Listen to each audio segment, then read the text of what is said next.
Bueno, muy buenas clases.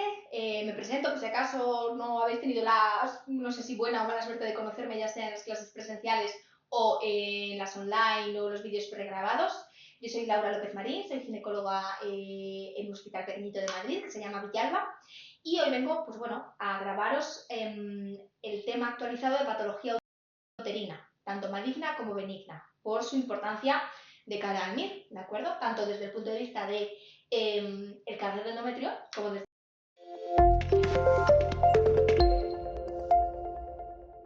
Bueno, muy buenas clases. Me presento, por si acaso no habéis tenido no sé si buena o mala suerte de conocerme, ya sea en las clases presenciales o en las online o los vídeos pregrabados. Yo soy Laura López Marín, soy ginecóloga en un hospital pequeñito de Madrid que se llama Villalba. Y hoy vengo, pues bueno,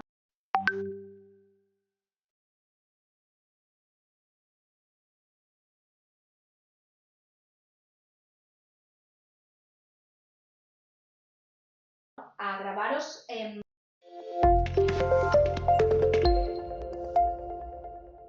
Bueno, muy buenas clases. Me presento, por si acaso no habéis tenido no sé si buena o mala suerte de conocerme, ya sea en las clases presenciales o en las online o los vídeos pregrabados. Yo soy Laura López Marín, soy ginecóloga en un hospital pequeñito de Madrid que se llama Villalba. Y hoy vengo, pues bueno, a grabaros el tema actualizado de patología uterina, tanto maligna como benigna, por su importancia de cara al MIR, ¿de acuerdo? Tanto desde el punto de vista de el cáncer de endometrio, como desde el punto de vista de la patología benigna, como pueden ser los miomas, que de hecho este año 2024 han sido muy preguntados en el MIR. Vamos a empezar por la oncología. Recordad la regla de me ocupa la vagina.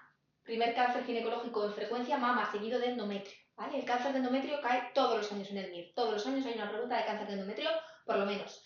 Además suele ser una pregunta muy sencilla, porque suele ser en formato de caso clínico. ¿Y cuál es el caso clínico estrella en el que debemos sospechar un cáncer de endometrio? Metrorragia postmenopáusica. Hago una ecografía, hay un endometrio engrosado de al menos 3 milímetros, ojito que eso puede ser un cáncer de endometrio, ¿vale? Bien, ¿y por qué es tan frecuente este cáncer? Bueno, para entenderlo debemos hacer una pequeña puntualización, y es que a día de hoy existen dos grandes grupos de cáncer de endometrio que han cambiado un poquito con respecto a los grupos que os explicábamos hasta ahora, que eran el famoso tipo 1 y tipo 2. Bueno, pues ya las actualizaciones a nivel mundial, sobre todo a raíz de 2023, hablan de subtipos agresivos y subtipos no agresivos. Afortunadamente, el tipo de cáncer más frecuente es el no agresivo, que es el clásico adenocarcinoma endometrioide de bajo grado, G1 y G2. Es un tumor de buen pronóstico, normalmente se opera, como mucho se da radioterapia y ya está, la paciente está curada y chimpún, se morirá muchos años después por otro proceso. ¿Vale? El adenocarcinoma endometrioide de bajo grado es un tumor, igual que la mama, estrógeno dependiente, con lo cual comparte factores de riesgo.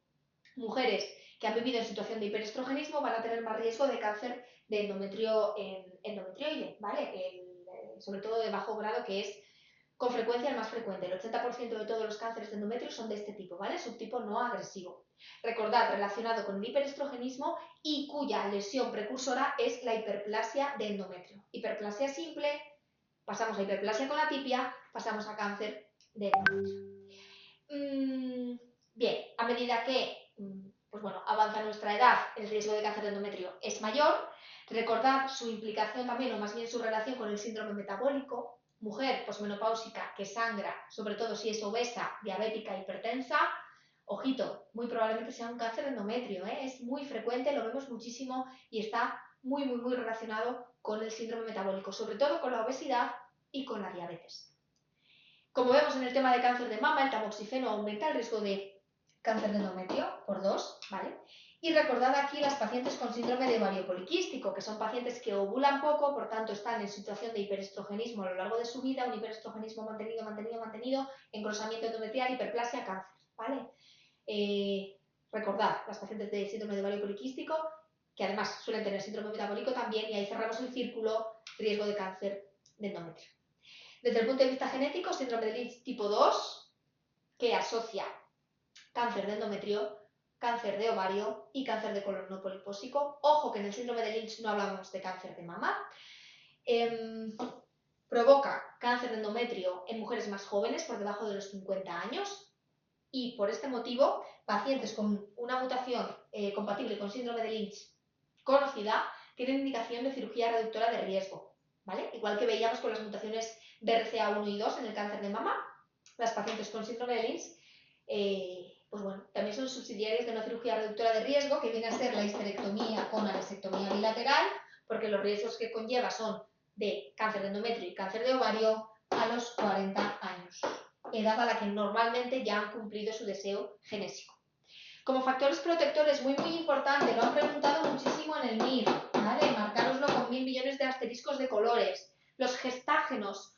Todos los tratamientos hormonales llevan gestágenos, con lo cual todos los tratamientos hormonales, independientemente de su vía de administración, ya sea oral, ya sea en parche, ya sea en anillo vaginal, ya sea en dispositivo intrauterino o ya sea el implante subdérmico, todos los tratamientos hormonales protegen frente al cáncer de endometrio.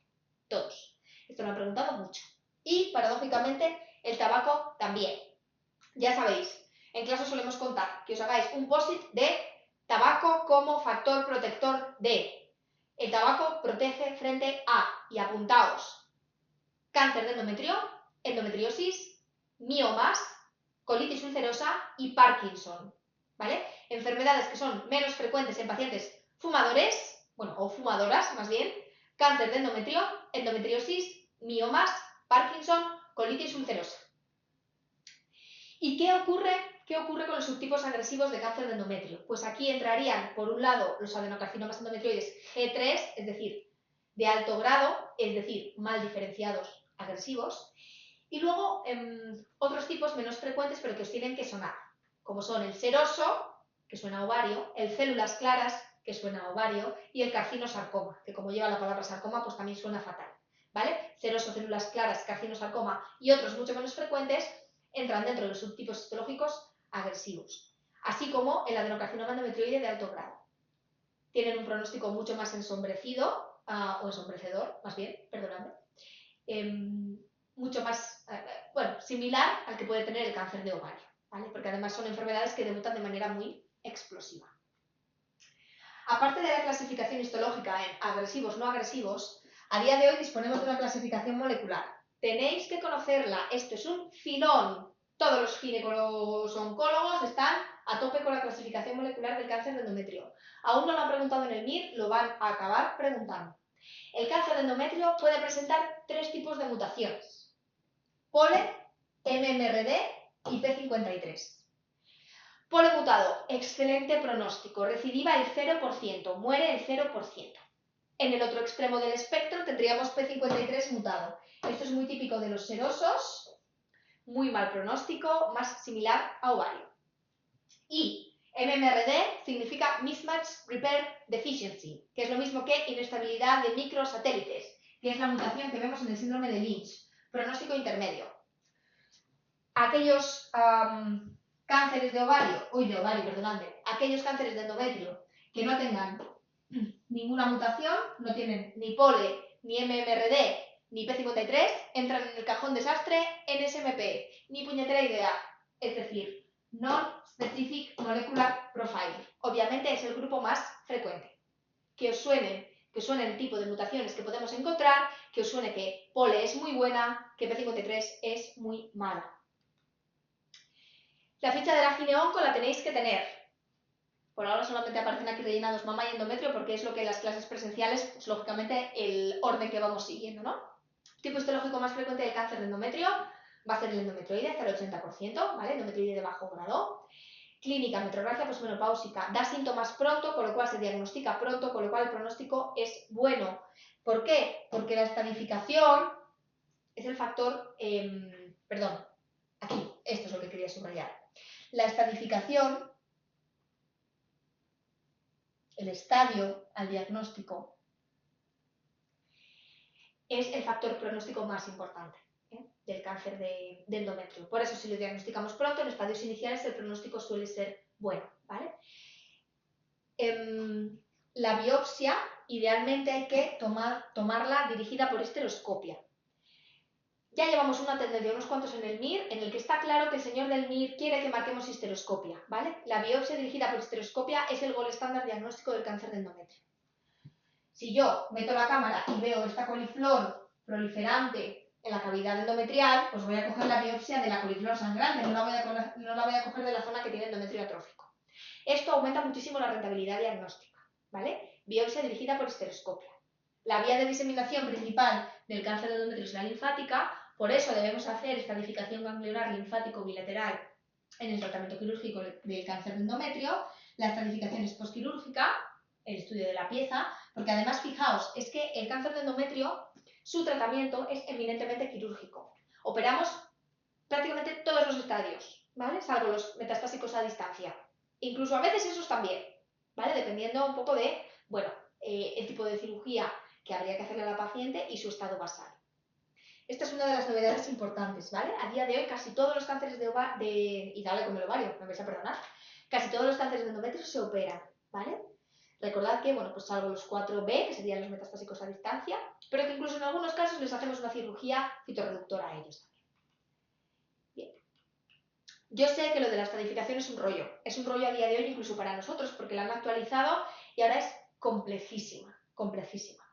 En esta diapositiva os intentamos resumir cómo abordamos quirúrgicamente y desde el punto de vista de la adyuvancia el cáncer de endometrio en función de sus características. Entonces, lo más importante es que conozcáis cómo tratamos los cánceres de endometrio más iniciales, porque son los que más se diagnostican. Es raro diagnosticar un endometrio avanzado. Normalmente diagnosticamos los endometrios en estadios iniciales. Con lo cual, mi recomendación es que predominéis el conocer el tratamiento de los estadios iniciales.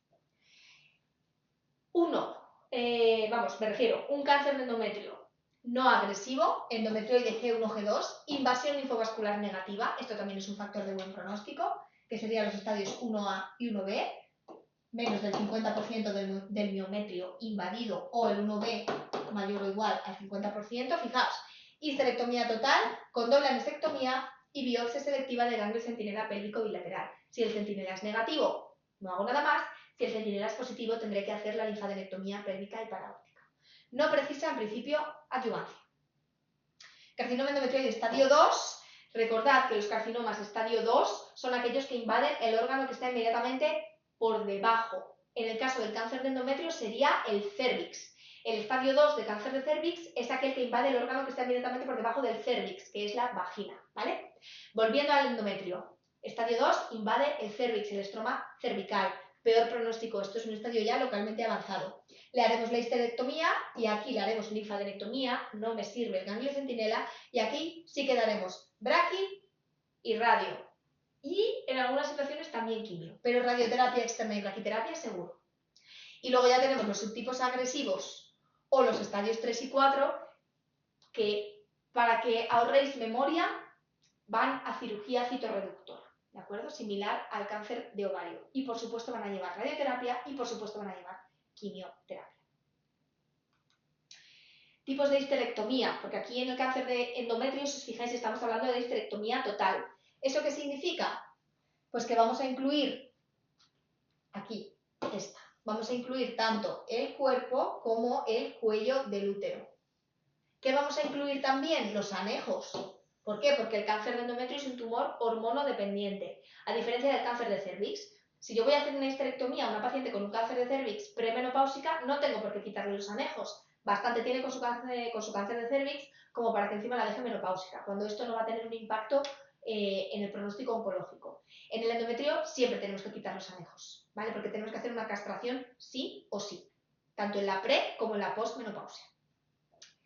Bien, quiero detenerme aquí para recordaros que la histerectomía radical es aquella que incluye los parametrios, que son los ligamentos que sostienen el cérvix a la pared pélvica, ¿vale? Y que por ahí viajan la arteria uterina, el ureter y el nervio hipogástrico, que llevan la inervación simpática y parasimpática a la vejiga, ¿vale? Estructuras complejas. Cuando incluyo los parametrios y un rodete de cúpula vaginal o de vagina superior, el tercio superior de la vagina, hablo de histerectomía radical. Y quiero que la asociéis única y exclusivamente al cérvix, ¿de acuerdo? Avanzamos pues, chicos. Patología uterina. Caso clínico. Acude a urgencias mujer de 65 años por sangrado vaginal de escasa cuantía sin dolor. Intervenida de cáncer de mama hace 3 años, actualmente con tamoxifeno. En la exploración física constatamos que hay sangrado y le hacemos la siguiente ecografía que ahora os muestro. ¿Esto suena bien o suena mal, chicos? ¿A qué huele? ¿A qué huele? Menopáusica, que sangra y encima toma tamoxifeno, eso es un cáncer de endometrio, salvo que se demuestre lo contrario. Y fijaos qué es lo que vemos en la ecografía. Vemos el útero en un corte axial, porque lo vemos redondo, esto es anterior, esto es posterior, y en el centro, en la cavidad endometrial, vemos esta protuberancia rodeada de un material anecoico que probablemente sea sangre. Esto es una imagen muy típica de un pólipo. El tamoxifeno puede producir pólipos y los pólipos pueden sangrar.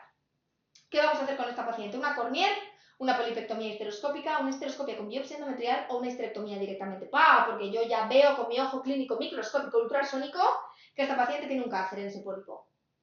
Pues la opción lógicamente va a ser quitar toda la lesión. No tiene sentido que yo le haga una cornier y ni siquiera una biopsia histeroscópica, porque por mucho que yo le haga una histeroscopia, no le voy a solucionar el cuadro clínico, va a seguir sangrando si no le quito toda esta lesión, ¿vale? Tengo que hacer una resección histeroscópica de la lesión, una polipectomía. Mismo caso clínico, pero en el que en la ecografía vemos esto. Vemos el útero en un corte sagital. Aquí está mi sonda, ¿vale? Esto es la vagina de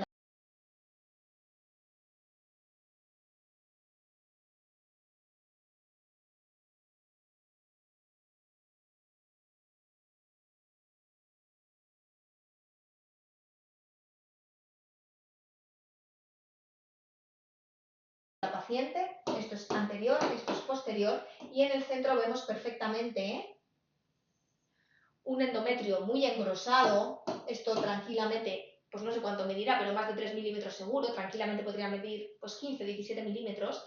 Y además es un endometrio muy heterogéneo, con sangrado intralesión, que son estas zonas más anecoicas, zonas más hiperrefringentes. Esto es sospechoso, ¿verdad? Sospechoso de malignidad. ¿Qué haré aquí? Pues aquí sí haré la histeroscopia con biopsia endometrial. Y esto de elección, antes que la cornier. Si me preguntasen, ¿qué es lo más rápido? Cornier. Si me preguntasen, ¿qué es lo más barato? Cornier. Si me dijeran, ¿histeroscopia con sedación? Pues no, entonces elijo cornier, porque si tengo que sedar a la paciente le tengo que hacer la histeroscopia en quirófano, y eso no es rentable. Si me dicen histeroscopia sin biopsia, pues tampoco, le cojo la cornier, porque ¿para qué le voy a hacer una histeroscopia si no le voy a coger una muestra para anatomía patológica? Necesito una muestra para AP, para diagnosticar este cáncer y ofrecerle el mejor tratamiento en función de las características que ya hemos visto. Con lo cual, biopsia por histeroscopia, salvo que me pregunten por lo más barato, lo más rápido, o me pongan cosas extrañas como histeroscopia bajo sedación o histeroscopia sin biopsia, que en ese caso marcaré cornier. Vamos a pasar de tercio un poco, vamos a ir introduciendo patología benigna del útero. Tenemos una mujer de 45 años, nuligesta, con deseo genésico, ojo, esto siempre muy importante para nosotros, que consulta por menstruaciones anemizantes desde hace un año, y vaya si son anemizantes que tiene, ¿dónde lo tengo? Aquí, una hemoglobina de 6,5 gramos. Hay que transfundir a esta paciente. Le hacemos una ecografía y vemos esto. Un útero en corte sagital, aquí tengo mi sonda ecográfica, esta es la vagina de la paciente, anterior vejiga, posterior recto, y la zona hiperrefringente, que es el endometrio, está desplazada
por una imagen nodular, que todos veis siempre muy bien, en la pared posterior del útero.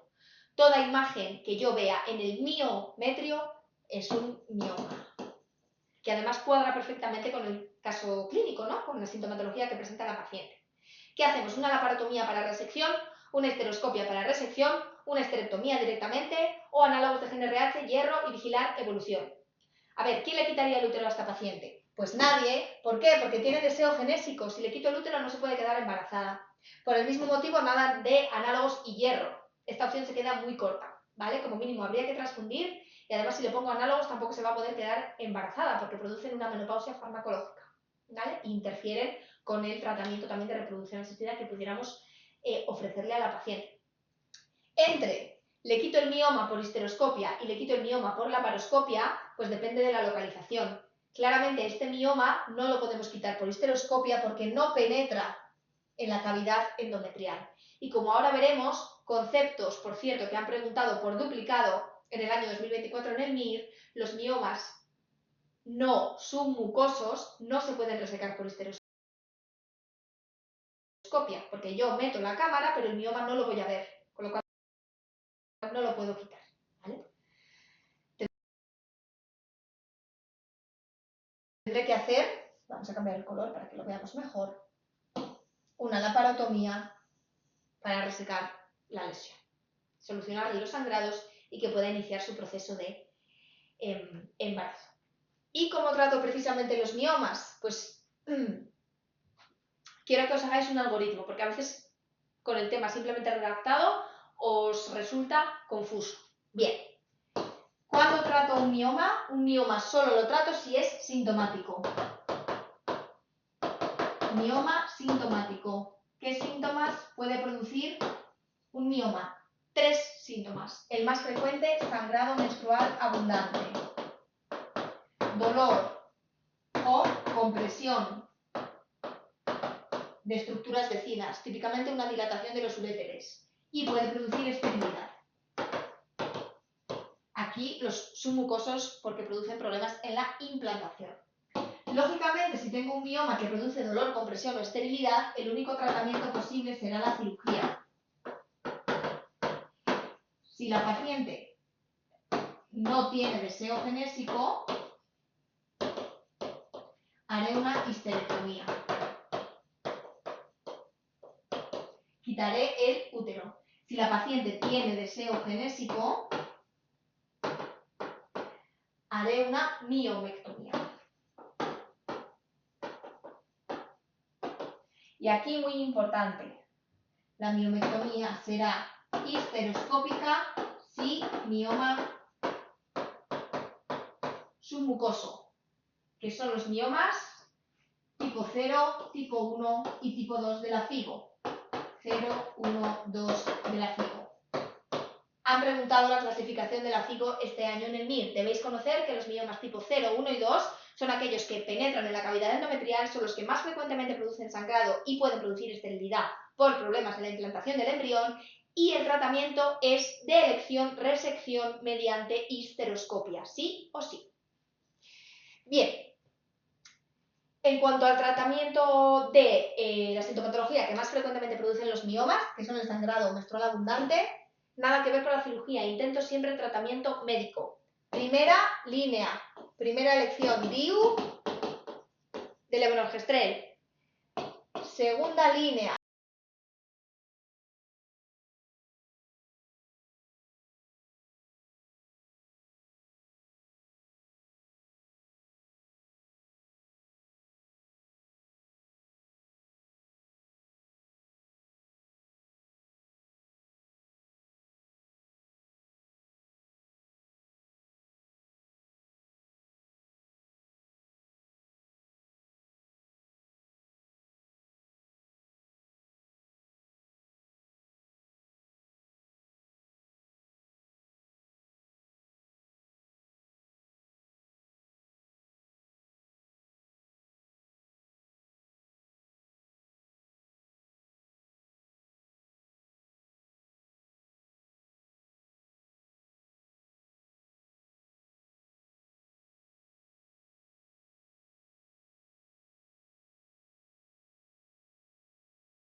dolor o compresión de estructuras vecinas, típicamente una dilatación de los uréteres, y puede producir esterilidad.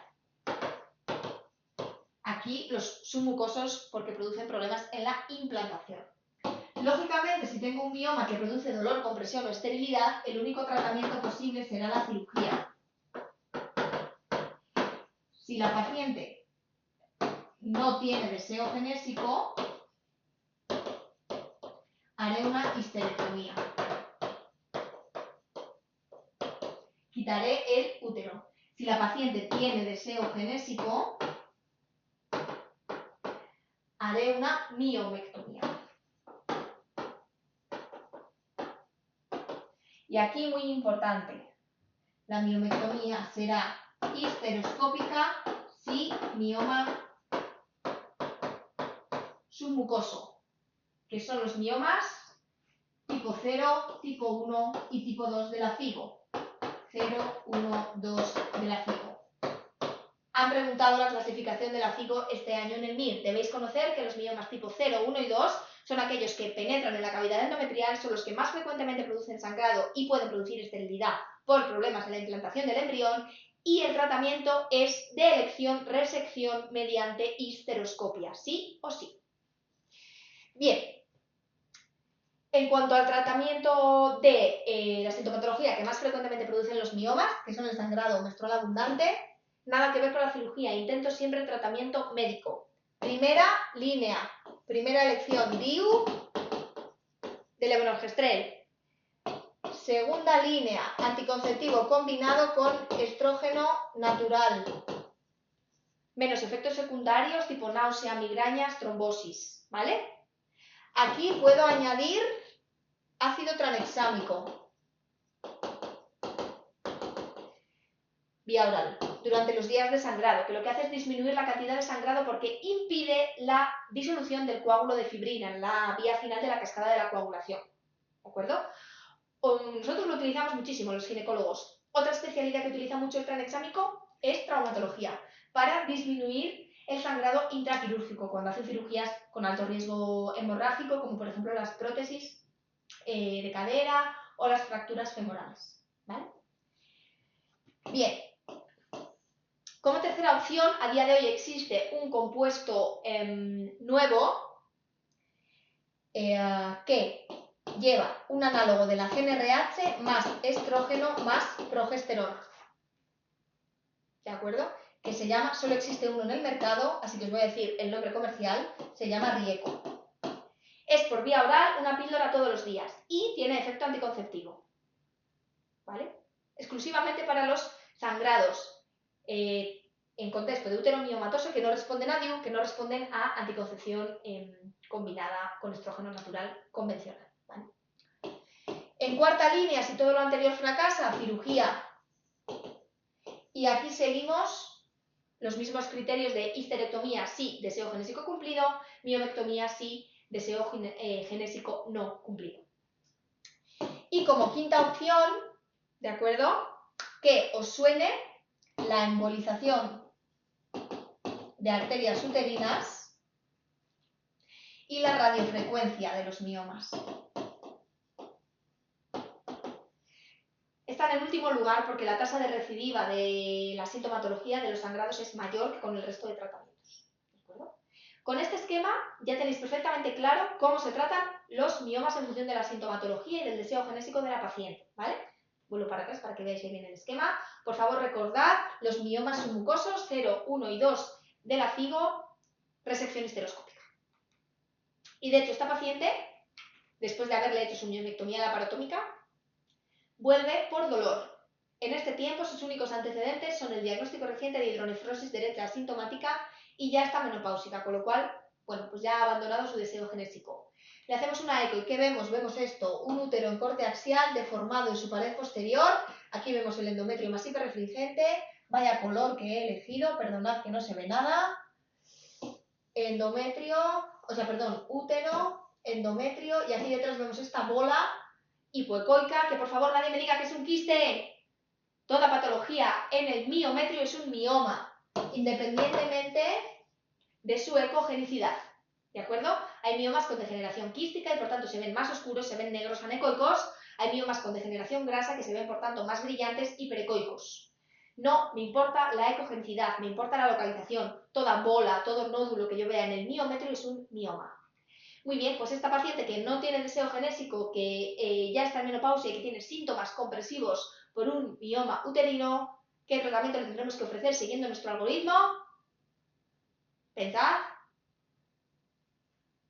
Pues lógicamente ya una cirugía definitiva como es la histerectomía. Le quito el útero.